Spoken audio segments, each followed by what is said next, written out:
Olá, ouvinte, tudo bem? Eu sou o Danilo e hoje damos início ao Voz, um podcast sobre cooperativismo e educação financeira produzido pelo Sicoob Nordeste. Nesse episódio de estreia, Ronieli Diniz e Joana Macedo vão bater um papo sobre educação financeira em tempos de crise. Você está preparado? Aperta o cinto porque chegou a hora de soltar a voz.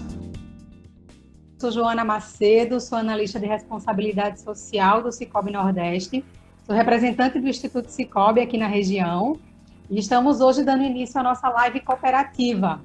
A live ela é uma ação que a gente criou dentro do dia C, que é o Dia de Cooperar, que foi comemorado aí no último dia 4 de julho, que é também o Dia Internacional do Cooperativismo. A gente inicia a nossa live cooperativa com a presença de Ronieli Diniz, que é analista do Sicoob Nordeste. Ele faz parte do nosso time de facilitadores, facilitadores de aprendizagem, e ele faz parte também do time da UFPB, que é a Liga de Mercado. E eu queria, Rony, que você falasse um pouquinho para a gente desse teu grupo lá na UFPB. Legal. Cara, a Liga de Mercado Financeiro da UFPB é um grupo que estuda, basicamente, as empresas que estão listadas na Bolsa, e tenta entender um pouco a dinâmica da macroeconomia, tudo voltado para essa parte de investimento e essa parte de educação financeira também. Então é bem interessante, tem um bocado de mente brilhante lá, que é muito bom estar perto deles, que a gente acaba absorvendo muita coisa. E show de bola. Pessoal, nesse início aqui de bate-papo, eu vou desativar os comentários, só para não ficar passando aí na frente do rosto do Ronieli, tá? Mas aí depois eu ativo para que vocês possam interagir com a gente e enviar suas perguntas. Deixa eu desativar aqui. Pronto, assim não fica na frente do seu rosto. Ronieli, vamos lá, vamos começar. Quando a gente fala de educação financeira, uma das principais dicas que a gente recebe, enquanto pessoa física, principalmente, é que a gente precisa ter uma reserva financeira, uma reserva de emergência para qualquer situação ali inesperada. Mas o que eu queria que você trouxesse para a gente é como é que a gente faz isso? Por onde a gente começa? Exato. A gente precisa parar a vida, não vai mais ter lazer, não vai mais consumir nada para fazer essa reserva? Então, a reserva financeira basicamente é um montante que você acumula durante um período equivalente a 6 meses das suas despesas essenciais. E aí o que acontece? Quando a gente vai para a ponta do lápis, 6 meses das nossas contas essenciais é um montante bem generoso às vezes. Dependendo do seu nível de consumo, se você é casado, tem filho, tudo isso aumenta as suas despesas. E quando a gente faz esse cálculo, às vezes assusta. E aí você pensa, cara, não dá para eu chegar nisso de jeito nenhum, eu não tenho como parar e juntar esse montante.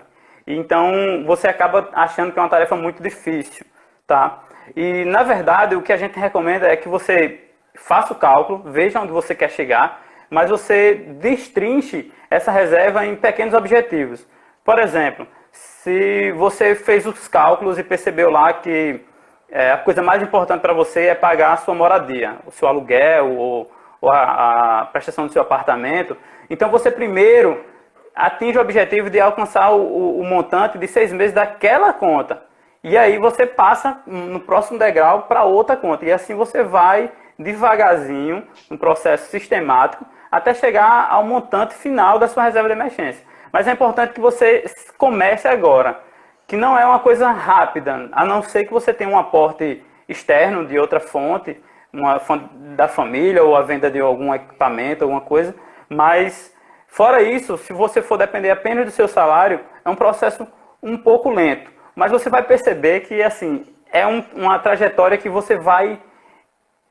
à medida que você atinge o objetivo, você vai gostando daquilo, você vai tendo prazer, então você vai vendo que tá indo bem. Então você tende a ficar nesse caminho, entendeu? Então, a dica de ouro é essa: destrincha sua reserva financeira e vai alcançando aos poucos, até chegar ao valor total, que é o ideal, o ideal agora, nesse momento de crise, era você já ter essa reserva formada. Como ainda não, se você não tem, então você comece a pensar nas suas estratégias. Ah, bacana. Então, é como qualquer objetivo que a gente tem na Isso, vida. A gente não vai alcançar de uma hora para outra. A gente precisa ir aos exatamente. poucos, é, se dando aí pequenas metas para que daí a gente chegue naquele objetivo maior, né? Exatamente. E como tu colocou, Joana, a gente não precisa parar a vida para formar a reserva financeira e só viver depois que ela estiver formada. Não, né? E por isso que é tão importante a gente estar alinhado com a nossa realidade. Por exemplo, eu não posso chegar e do nada dizer assim, quer dizer, até posso, mas eu fazer uma mudança radical assim, e ficar dizendo, olha, agora eu vou formar isso aqui, não vou gastar nada. Às vezes isso não é a realidade da maioria das pessoas, tá? E também, às vezes a gente decide dar uma virada na chave para um estilo de vida que não se encaixa com a gente. Você é uma pessoa que gosta de sair, gosta de tomar uma cervejinha no final de semana e tal, e se você resolve do nada acabar com tudo isso, você não vai permanecer nesse caminho, tá? Então você precisa ir se adequando à sua realidade. Por isso que eu digo, você primeiro traça os seus objetivos, olhe seu orçamento pessoal, vê o quanto é que sobra para a sua reserva. A quantia ideal é justamente o que sobra, tá? Então, à medida que você for evoluindo no seu caminho, você pode ir aumentando esses aportes, né? Mas eu não acredito muito nessa questão assim de pessoas que gostam de mudar, virar a chave de uma vez para tentar se enquadrar e acaba desistindo nos passos seguintes. Tudo que é radical, em algum momento a gente acaba Exatamente. quebrando, né? Qualquer mudança Exatamente. muito agressiva na nossa vida, a gente acaba abandonando em algum momento. E aí esse não é o Exatamente. objetivo. É. Tem gente que é muito disciplinada nesse sentido e tal, mas eu acho que a grande maioria das pessoas, elas costumam a ser mais bem-sucedida quando ela traça seus objetivos em metas menores, né? Bacana. E você falou um ponto muito importante, que é olhar para o seu orçamento pessoal, né? Então, é Exatamente. olhar ali o que é que você tem de receita, o que é que você tem de despesas, enxergar de fato aquilo, seja por meio de papel e caneta, aplicativo, Aplicativo. planilha, né? A gente tem muitos Exatamente. recursos ao nosso favor para isso, né? E assim, é muito importante que isso aconteça e, pasme, tem muita gente que faz o fluxo de caixa delas, assim, entra o dinheiro, vai, paga, assim, não sabe, nunca parou para olhar exatamente o que é que deve e o que é que ela ganha e fazer aquela comparação para poder se planejar. Muita gente não faz isso. Tem gente que faz na caneta, na planilha, mas tem que fazer de qualquer jeito, né? A minha esposa mesmo aqui gosta do caderninho, ela gosta de anotar, ela anota direitinho assim. Eu já faço uma planilhazinha no Excel, a gente já se organiza, mas tem que ter algum controle. Eu sou do papel e caneta também. Eu já tentei fazer na planilha, mas o que é que acontecia? Eu criava uma planilha linda, mas não alimentava ela, né? Então Sim, chegava sim. da rua, tinha preguiça, deixava para outro dia e acabava que eu me Exatamente. perdia, né? E quando Exato. eu via minha planilha não era bem a minha realidade. Então hoje eu vou no Acontece papel muito. e caneta. Isso, eu já deixo uma agendinha ali, quando eu chego em casa eu já anoto o que é que eu consumi ali na rua para É poder me interessante que, enxergar. exato. É interessante que o Cicobi tem um aplicativo muito bom. Inclusive, foi o meu primeiro contato com o Cicobi, foi através do Minha Finanças, que é um aplicativo que ajuda bastante. Hoje eu até não estou usando tanto, mas ele é bem completinho, bem legal. Muito Ajuda bom. muito. É um outro recurso também, né? A gente está aí com o celular na mão o tempo todo. Exatamente. Então, o Exato. aplicativo também pode ajudar. Muito bom. Deixa eu te fazer uma outra pergunta. Certo. Hoje em dia, a gente ouve também falar muito em mudança de hábito no sentido mais amplo, né, da palavra. A gente vê pessoas aí com estilo de vida mais minimalista, né, a importância do consumo consciente. E aí eu queria saber de você se esse tipo de hábito também apoia, né, a formação da reserva financeira de emergência. Com certeza, com certeza. Né? Quando a gente fala em minimalismo, a gente tem que pensar assim como o que é que faz sentido na nossa vida alguns objetos. Por exemplo, eu tocava, tinha banda, tal, tinha um bocado de guitarra, ainda tem umas guitarras aqui, mas eu decidi que assim, para mim não faz sentido eu ter tanta guitarra agora, então tô começando a me desfazer. Né? E muitas pessoas podem pegar esse recurso de alguns objetos que não usam mais ou que não faz mais sentido na vida e vender ele no OLX, em várias plataformas para isso, e aí você dá um aporte maior na formação da sua reserva, tá? Muita gente tem se utilizado dessa estratégia e é muito importante, porque, por exemplo, a gente pode pensar assim, não tenho nada para vender, eu não tenho... Mas às vezes tem um móvel parado na sua casa que está lá há um tempão, e você não usa, não tem utilidade, está só só aglomerando, né? E aí você pode estar se desfazendo dessas pequenas coisas, né? E aí aumentando seus aportes. Então o minimalismo ele contribui muito, muito mesmo para a formação de uma reserva financeira, né? Além disso, o minimalismo prega assim, umas coisas mais essenciais que você tente otimizar as coisas, né? Não consumir exageradamente. Não tem para que você ter 10 par de tênis quando você só usa um, né? Então, essas coisas, né? Não consumir vai lhe ajudar bastante. Não consumir exageradamente vai lhe ajudar bastante a formar essa reserva. Verdade. E é interessante esse estilo que, quando a gente fala em minimalismo, não é viver aí com a casa vazia, né? Na verdade, é ter só o que você de fato precisa, o que você de fato vai utilizar, né? Não sair consumindo aí coisas que você muitas vezes nem usa, né? Tem uma entrevista bem interessante do Mojica, o ex-presidente do Uruguai, onde ele fala sobre o gasto de vida. Quando você pega um dinheiro seu e você compra uma besteira, é um tempo de vida seu que você gastou para ter recurso para comprar aquela coisa. E aí você acaba tendo algo muito que não faz sentido na sua vida, ou seja, você perdeu parte da sua vida também, querendo nesse conceito, né? E ele é bem forte essa entrevista dele, eu acho muito bacana.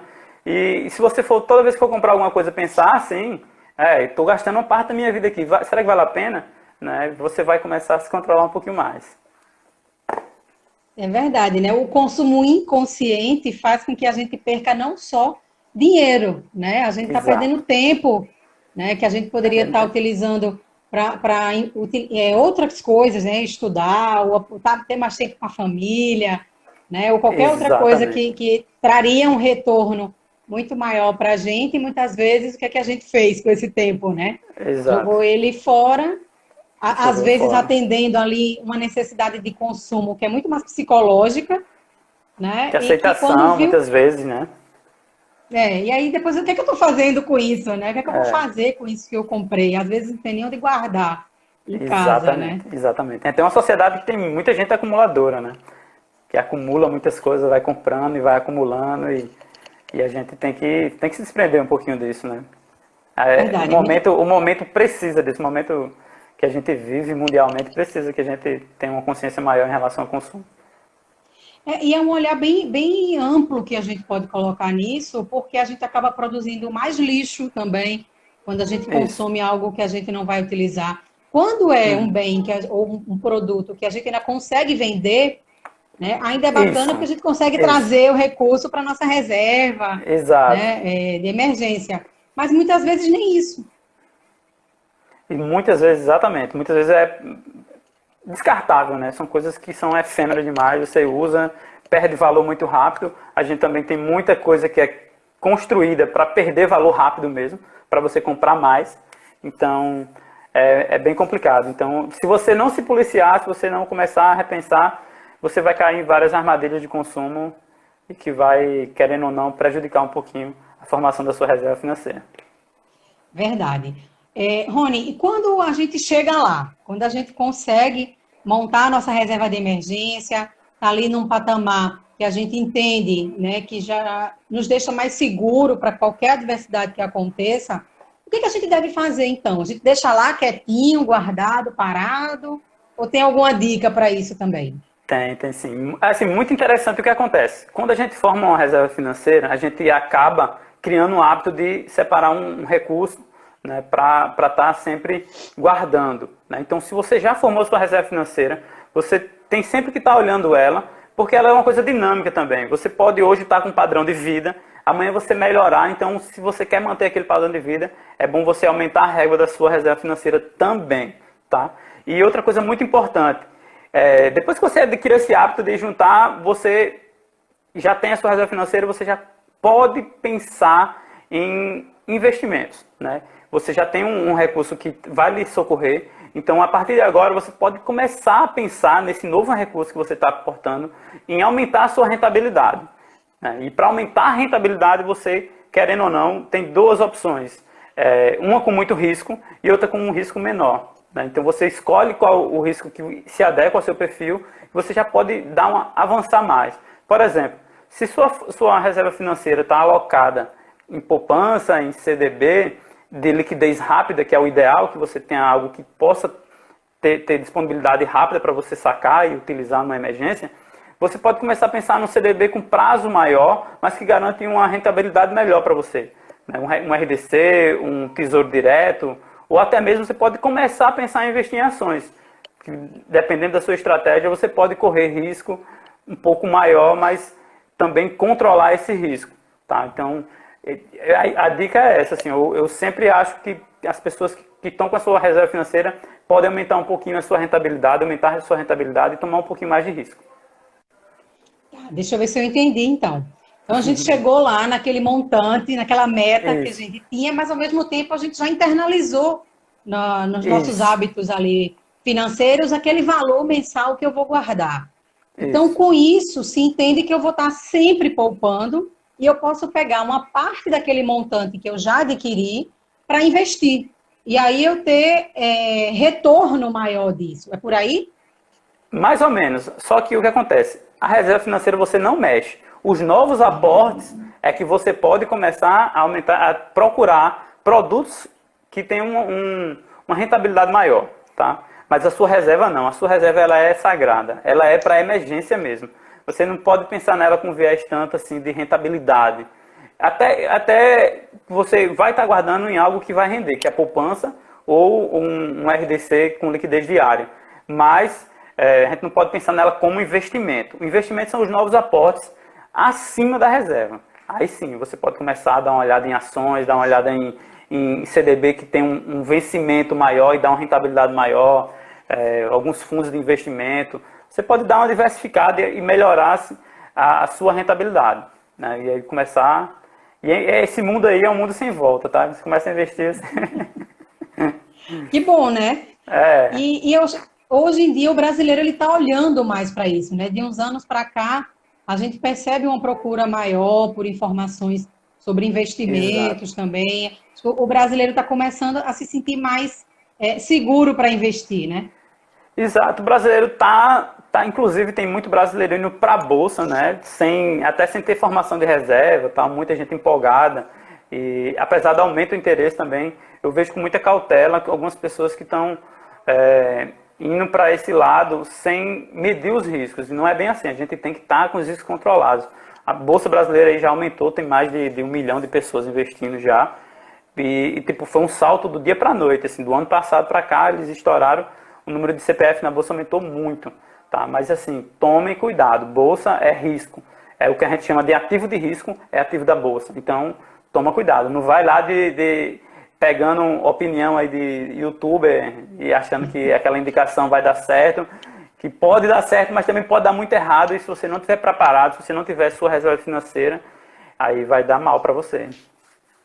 É verdade, galera. Na dúvida, procura um profissional da área. Procura um profissional. O estudo é muito bacana estudar isso também. O estudo é bem legal.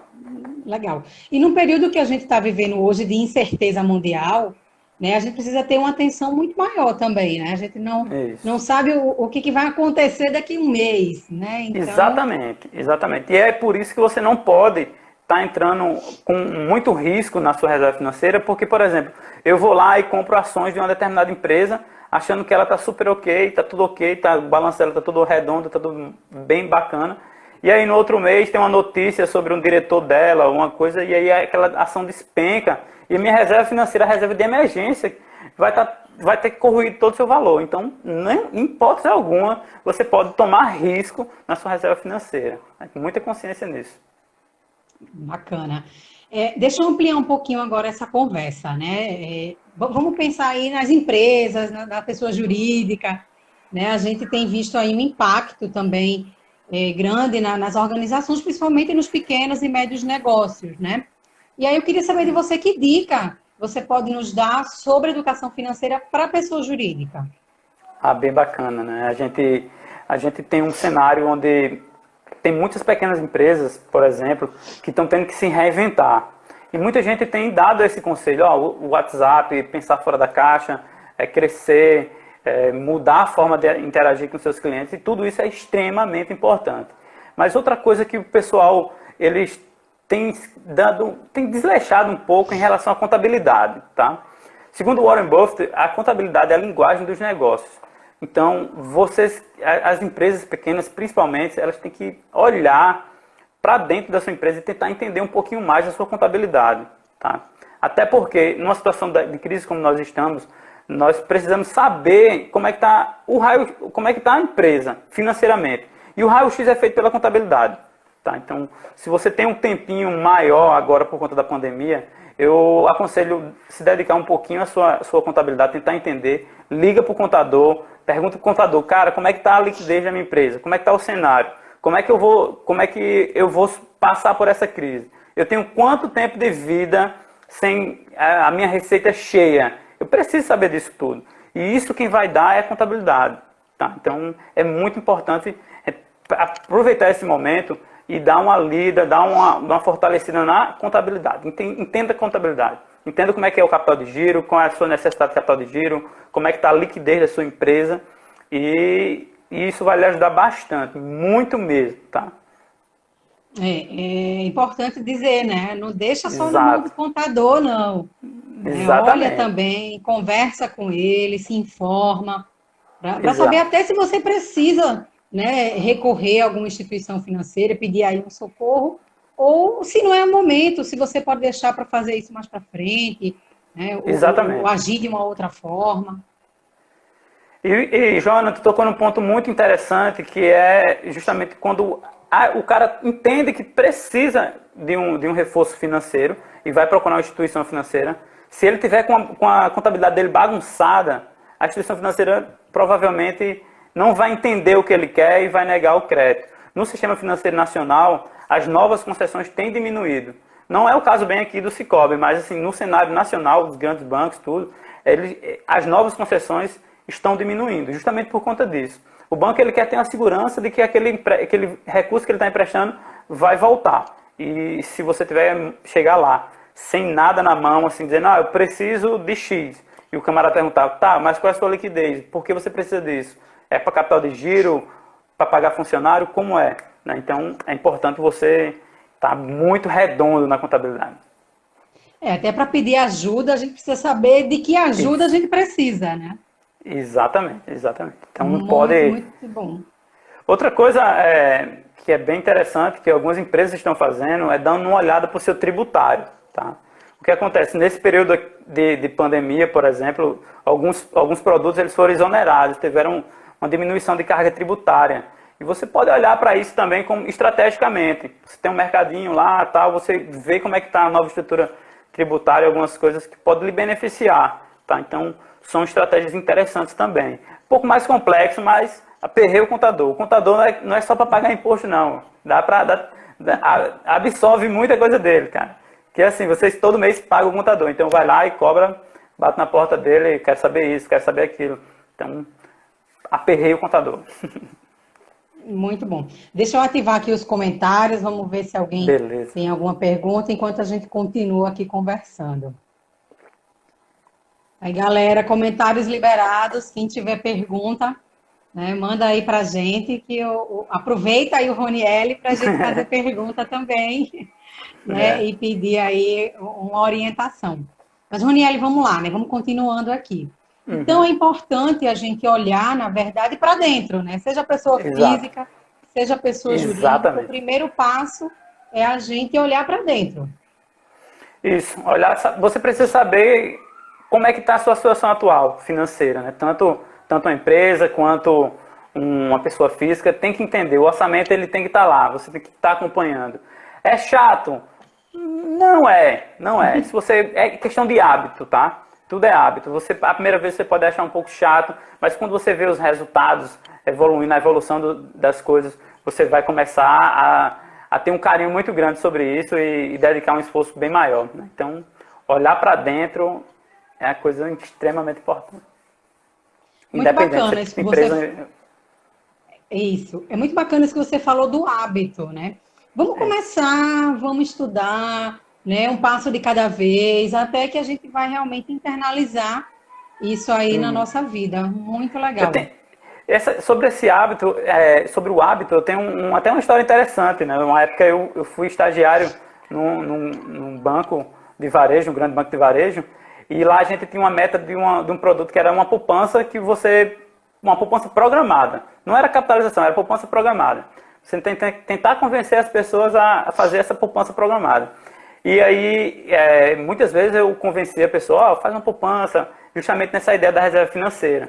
E aí, de vez em quando, eu era lá no estagiário, ficava lá na frente, né, lá no autoatendimento. E aí, de vez em quando, chegava aquela pessoa, rapaz, aquele dinheiro que eu estava juntando, tá guardado? Tá guardado. E aí, eu olhava lá e ele sacava, rapaz, eu me salvei por conta desse dinheiro aqui. Aí, às vezes, ele fazia assim, eu vou aumentar. Eu vou tirar agora, mas eu vou aumentar o aporte. Aí, tipo, ele já aumentava, o mínimo era 50, aí eles iam para 100. E assim ia evoluindo, né? É bem interessante você ver o poder do hábito agindo nas pessoas. Né? Ah, legal. Estou vendo aqui os comentários da galera, muitos elogios para você, tá? O pessoal aí falando que a partir de agora já vai economizar mais, que as dicas foram excelentes. E teve até um comentário aqui, que foi adeus iFood, né? E isso aconteceu comigo. Isso aconteceu comigo, né? Nessa pandemia, foi uma das coisas que eu fiz. Eu desinstalei os aplicativos que me faziam utilizar o meu dinheiro sem pensar. Né? E ainda estavam prejudicando minha dieta. Né? Então, eu disse, opa, tem duas metas aí sendo prejudicadas, né? Por questões que eram psicológicas, né? Eram do isolamento. Né? E aí eu disse, não, desinstala e quando eu precisar, eu coloco ele de volta. O hábito de consumo da gente mudou totalmente nessa quarentena, né? Então, tipo, aquela saidinha para a praia no final de semana extinguiu, não existe mais. Então, você acaba querendo ou não diminuindo a sua fatura de cartão de crédito. No meu caso, diminuiu bastante, né? Eu gostava muito de ir para a praia com minha esposa, e a gente fazia um lanchinho ali e tal, e aí já vinha uma contazinha um pouco grande. E aí acabou com isso. Então a gente ainda está com iFood, porque também a gente pede moderadamente, né? Mas no lugar do iFood, a dica boa é você vai lá cozinhar, vai testar coisa nova. Vai dar errado a maioria das vezes. Eu e minha esposa aqui, a gente já fez várias tentativas de comida diferente. Dá errado, mas é divertido o processo. E é isso que é interessante. Olha, a gente tem uma pergunta aqui do Léo Domingos, que é o seguinte: qual é o tipo de investimento para quem quer começar a investir, mas não entende nada disso? Isso é muito, muito importante, tá? A gente, os ativos que a gente tem menos riscos. E quais são esses ativos, tá? A gente tem a poupança, que ela hoje tem uma rentabilidade menor do que a inflação, mas é um investimento também, querendo ou não. E a gente tem também os RD6 e os CDBs, que são certificados de depósito bancário que as instituições financeiras têm para captar recursos. Tá? Então, esses ativos eles têm um fundo garantidor por trás. Então, se você está começando agora, provavelmente é muito bom você procurar esses ativos, porque eles garantem até 250 mil, tá? Por CPF em cada instituição financeira. Então, a dica que eu dou é ir para isso, tá? Tanto o CDB quanto RDC, poupança. Até tem umas coisas mais sofisticadas, como letra de câmbio, LCI também, mas para simplificar, para a gente não correr risco de complicar demais, eu ia de poupança e RDC. Agora sim, formou a reserva financeira, é hora da gente ir em busca de coisa mais... Partir para diversificar, né, na verdade. Diversificar. Não vamos apostar todas as fichas num alvo só, né? Exatamente. Bacana. Estou vendo aqui também algumas outras perguntas, né? Uma delas na verdade, um comentário aqui, que o empresário brasileiro, ele tende a investir em estoque, né? E não em investimento, de fato, né? A pessoa jurídica também pode investir, né?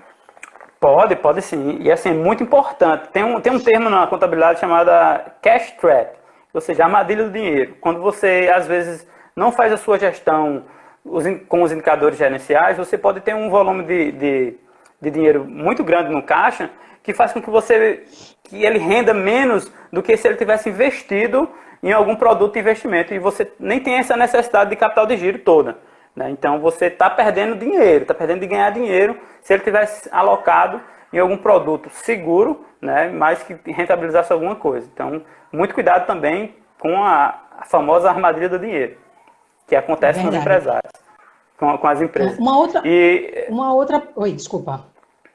Não, pode falar. Não, é que uma outra pergunta que surgiu aqui foi se título de capitalização também é considerado investimento.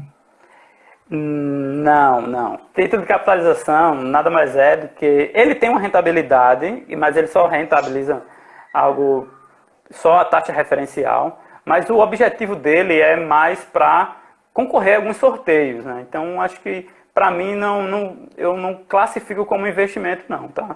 Eu prefiro realmente em produtos de investimento. Não esses que hoje a gente já está vivendo uma taxa de juros muito baixa, tá? Então a gente já está perdendo muita rentabilidade nesses produtos de renda fixa. Então, ir para um produto que ainda vai ser muito menor, eu vou acabar perdendo muito para a inflação. Então, eu não recomendo, de jeito nenhum. Certo. Uma outra pergunta aqui dos comentários é se agora é hora de fazer consórcio. Assim, o consórcio é uma antecipação de consumo, querendo ou não, né? Então, você tem um desejo de fazer uma viagem, de comprar um carro, tudo mais. Se tiver isso no seu orçamento, se é algo que você está buscando, é uma excelente alternativa frente aos financiamentos, né? Que aí a gente tem geralmente taxas bem mais baixas do que você financiar o seu carro mesmo. Mas tome muito cuidado também, tá? Tem alguns consórcios que eles têm as taxas de administração tão altas que eles acabam sendo maior do que o dos financiamentos. Então, pesquise, se você está no momento de fazer consórcio agora, pesquise para as taxas de administração menores. E aí acaba que o Sicoob, inevitavelmente, tem uma taxa muito boa, muito menor do que relacionada ao mercado, tá? O interessante do consórcio é que ele traz a gente a reflexão também do consumo, né? A gente vem de um histórico aí de ter primeiro e pagar aí do jeito que der. Depois, né? Exatamente. E aí, o que as pessoas avaliam geralmente? Se a prestação vai caber no orçamento, né? E não olham a quantidade de juros que tem ali dentro. Exatamente. Isso é uma armadilha gigantesca, né? Você paga, às vezes, nem sente, mas você paga um horror de juros enorme que podia estar colaborando com a sua formação de reserva financeira também, né? Então, aqui a gente tem esse problema, né? Então, se você vai antecipar o consumo, assim, a gente também não pode demonizar o empréstimo, que isso é muito importante até para a nossa economia. A gente tem um nível em relação a PIB e nossa carteira de crédito geral que é muito menor do que a maioria dos países desenvolvidos, até dos nossos pares aqui de países em desenvolvimento. O Brasil tem um nível muito baixo de empréstimo ainda, né? Mas a gente tem que ter muito cuidado. A gente, pessoa física, a gente tem o financiamento, o crédito, para antecipar consumo, tá? Então, você pode ir lá e antecipar esse consumo, mas da mesma forma que a gente tem que ser consciente na hora de comprar um copo, a gente tem que ser consciente na hora de tomar um crédito para antecipar algo que a gente deseje, né? Então, o que a gente sempre tem que ter é consciência, né? Verdade. E você falou algo que é fundamental, é pesquisa, se informa, né? Entende como é que aquele serviço, aquele produto funciona, para ver qual melhor se adequa à sua realidade. Exatamente. E assim, também falando um pouco de crédito, para a pessoa jurídica, o crédito é uma coisa extremamente importante, tá? Ela potencializa o retorno para o empresário. Se você abre uma empresa, por exemplo, 100% de capital próprio, o seu retorno vai ser menor do que você ter parte com capital próprio e a outra parte oriunda de recurso oneroso, né, que seria os empréstimos. Então, tudo isso também é coisas que você tem que aprender na contabilidade. Bacana. O empresário tem que estar atento. Danilo, é verdade, né? É aquela história, né? O olho do dono que engorda o gado. Então, Exatamente. é por aí, né? É saber como é que está a vida da empresa em todos os níveis, né? Exatamente. Legal. O Danilo, ele fez uma pergunta sobre investimentos tradicionais. Então, qual seria a alternativa tradicional, né, para começar a guardar dinheiro além da poupança? Sim. Um conjunto de investimentos que a gente chama de renda fixa, tá? E aí, o que é importante na questão da formação da reserva financeira é que ela tem uma liquidez alta. O que é a liquidez? A conversibilidade em cash, em dinheiro, né? Então, ela tem que estar muito líquida para você ter essa disponibilidade. Então, um pouquinho mais sofisticado, mas nada muito além do que uma poupança, tá? Então, esses produtos, o RDC, o CDB, são extremamente bons para a formação da reserva financeira. Muito bacana, bem legal mesmo. A gente teve aqui, deixa eu ver, subiu aqui a pergunta, eu não consegui ver. O Wanderson está pedindo para você falar um pouquinho sobre taxa de juros. Né? Como Taxa é que de juros. funcionam as taxas de juros? Queria antes dar um salve aí pro Pedro lá da Liga do Mercado Financeiro. Tá mandando aí um salve. Mas taxa de juros. Taxa de juros é um tema extremamente complexo, tá? Eu não sei se ele está perguntando no sentido econômico da coisa ou se está no sentido dos investimentos, né? Mas do cenário econômico, a taxa de juros, a Selic, ela, do curto prazo, ela vai balizar conforme a meta de inflação, tá? Então, o Banco Central, ele olha a inflação e aí ele vai fazendo as taxações da taxa de juros de acordo com a inflação. Só que a gente tem dois conceitos, tá? A taxa de juros de curto prazo e a de longo prazo, que esse é um pouquinho mais complicado. Mas essa taxa Selic, o que a gente não é intuitivo assim, é que ela é uma taxa de curtíssimo prazo, ela dura 45 dias só, tá? Então o mercado, ele cria uma curva de juros sobre a perspectiva de juros futuro. E aí os juros no futuro é o que vai guiar muita coisa, tá? Principalmente a parte do crédito do Brasil, ele é guiado pela curva de juros futuro. Tá? E essa curva, ela é basicamente influenciada pelos gastos governamentais. Ou seja, se o mercado entender que a gente vive um momento em que o governo vai aumentar os seus gastos, a nossa curva ela vai estar para cima, né? Ela vai estar empinada para cima. Ela vai estar curta hoje, porque ela está muito baixa, mas lá no fim ela vai estar alta.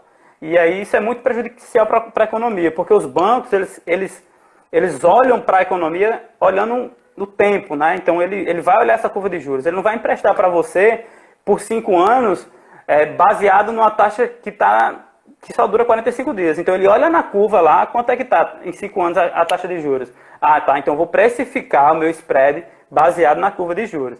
Então é um pouco mais economês, assim, tudo mais, mas o empresário, principalmente, ele tem que estar de olho nisso aí, se ele quer se diferenciar, né? Que se ele quer ir para a perpetuidade, né? Então, é muito importante isso. Muito bom, Rony. Estamos chegando aí ao finzinho da nossa live, tá? Então, gente, quem tiver pergunta, corre aí, que a gente está acabando, tá? Chegou aí uma outra pergunta, né? Então, a curva é a longo prazo? Necessariamente, todo investimento vai olhar a longo prazo? Não, tem gente que investe no curto prazo, no curtíssimo prazo, tem gente que investe no day trade, né? Que faz operações no próprio dia, que é bem arriscado, mas a gente, na formação da reserva financeira, na formação de uma solidez financeira, se você quer ser uma pessoa que a gente chama no jargão aí antifrágil economicamente, né? Se você quer perdurar, então você tem que estar pensando no longo prazo. Né? Quando você está um pouco mais sofisticado nos seus investimentos, parte do seu investimento vai ser com um prazo maior, outro menor, você vai adequando isso.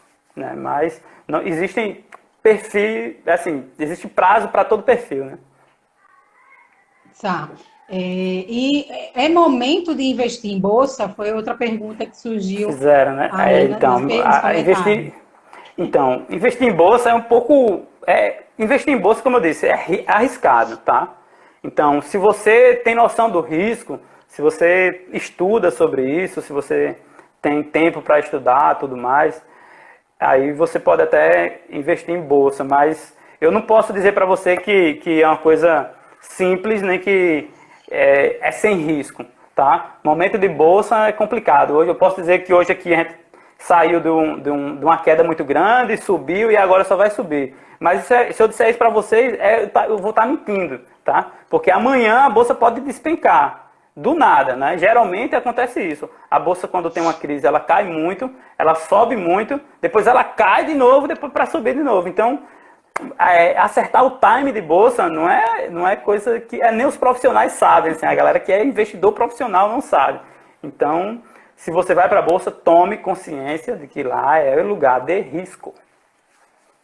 A bolsa, em qualquer tipo de cenário, seja em crise ou não, ele já é um modelo, uma modalidade muito sensível, né? Como você deu o exemplo aí. Às vezes basta o grande empresário daquela empresa que está com as ações altas se envolver num escândalo de ordem pessoal para que aquelas ações caiam, né? Não necessariamente tem a ver com a empresa. Exatamente. Teve um caso recente agora de uma empresa, eu não vou citar o nome da empresa, tá? Mas é uma grande resseguradora brasileira. E aí o cara disse numa reunião de conferência, disse que tinha outro grande investidor que estava de olho em comprar as ações dela. E esse grande investidor, o maior investidor do mundo, deu um Twitter e disse, nunca comprei, não vou comprar e não tenho nenhum interesse nessa empresa. E aí essa empresa, ela derreteu, até caiu muito, era uma queridinha no mercado e deixou de ser da noite pro dia. Então, tem isso, tá? Tem isso. É olho vivo, é o segredo aí, né? Olha só. Vai pra bolsa e estude, tá? Ou se informar é sempre a melhor saída. Ou procure um profissional qualificado, que aí tem um pessoal que é agente de investimento, autônomo, tudo mais. Mas aí entrar de cara na bolsa assim, não é. Em momento nenhum é bom, tá? Não vamos começar por aí, né? Não vamos ser tão arrojados assim. Não vamos, exatamente. Forma a sua reserva, é importante. Vamos começar do básico para depois a gente ir no alto risco. Exatamente. Ronieli, uma última pergunta aqui, né? E os fundos de investimento, né? Vale a pena olhar para eles? Cara, vale muito a pena olhar para fundo de investimento. Se você sempre eu vou refrisar, tá? Sempre vale muito a pena olhar para fundo de investimento se você já tem a sua reserva financeira. Eu vou estar sempre batendo nessa tecla, porque é extremamente importante, tá? Mas o fundo de investimento, principalmente os imobiliários, eles dão uma renda passiva interessante. O que acontece? No lugar de você comprar um imóvel, você pode comprar uma cota desse fundo de investimento e você vai receber o aluguel desses imóveis. Então, é muito interessante, porque ele dá muito maior, ele tem uma liquidez muito maior. Aí, no lugar de você imobilizar 100 mil, 200 mil num ativo só, você pode ir comprando cotas devagarzinho até você formar um patrimônio grande, assim, no lugar de você ter que aportar tudo de uma vez. Eu gosto muito de fundo de investimento imobiliário. Geralmente ele oscila menos do que a bolsa, só que hoje a gente vive uma situação em que os shoppings estão fechados. Tem muito fundo de investimento que é de shopping. Então, primeira vez na história, a gente está tendo uma queda muito brusca aí nesses aluguéis. Então, muita gente, teve até youtuber, você tem noção, que estava recomendando reserva de emergência em fundo de investimento imobiliário. E aí veio essa nova onda, veio a pandemia e acabou quebrando o argumento dela na vida prática, né? Então, é bem complicado. É um pouco mais seguro do que ações, mas ainda assim ele é arriscado. Outra coisa assim, sobre fundo. Tem fundo de investimento e tem fundo de ações. Você, por exemplo, está muito interessado em investir em ações, mas não tem tempo para ler, não tem tempo para pesquisar, ler relatório de empresa. Você pode contratar um fundo de investimento que vai ter uma equipe profissional que vai estar gerindo uma carteira, que você vai ter conhecimento sobre essa carteira e vai ter toda a tese de investimento sobre isso. Então, se você não tem tempo, você pode começar a pesquisar os gestores aí, os grandes fundos de investimento em ações, que é uma alternativa também. Bacana. Acho que o importante é a gente olhar que a gente tem alternativas e, como você falou, né, diversificar, não apostar aí todos os nossos dardos no Exatamente, alvo só. exatamente. E a diversificação, Legal. assim, para quem já está investindo é fundamental, tá? É o que vai tornar você antifrágil, como o Nassim Taleb gosta muito de falar nisso, né? A fragilidade dos seus investimentos. Você pode quebrar de uma vez se tiver concentrado demais. Então, galera, o segredo é se informar, né? Se informa como é que está o teu orçamento pessoal e familiar, né? Traça a tua meta aí da reserva financeira de emergência, começa aí a formá-la, e aí quando chegar lá, começa a se informar sobre investimentos e como diversificar esses teus recursos. Esse é o segredo que eu estou entendendo aqui que o Rony está trazendo para a gente. Exatamente, é isso mesmo. Forma a sua reserva financeira, adquire o hábito de guardar dinheiro. Depois disso, quando ela estiver formada, você está apto assim, a tomar mais risco, a diversificar mais seu portfólio. E é muito bom, é muito interessante você entrar nesse mundo. E como eu disse, é um mundo assim, sem volta mesmo, muito legal.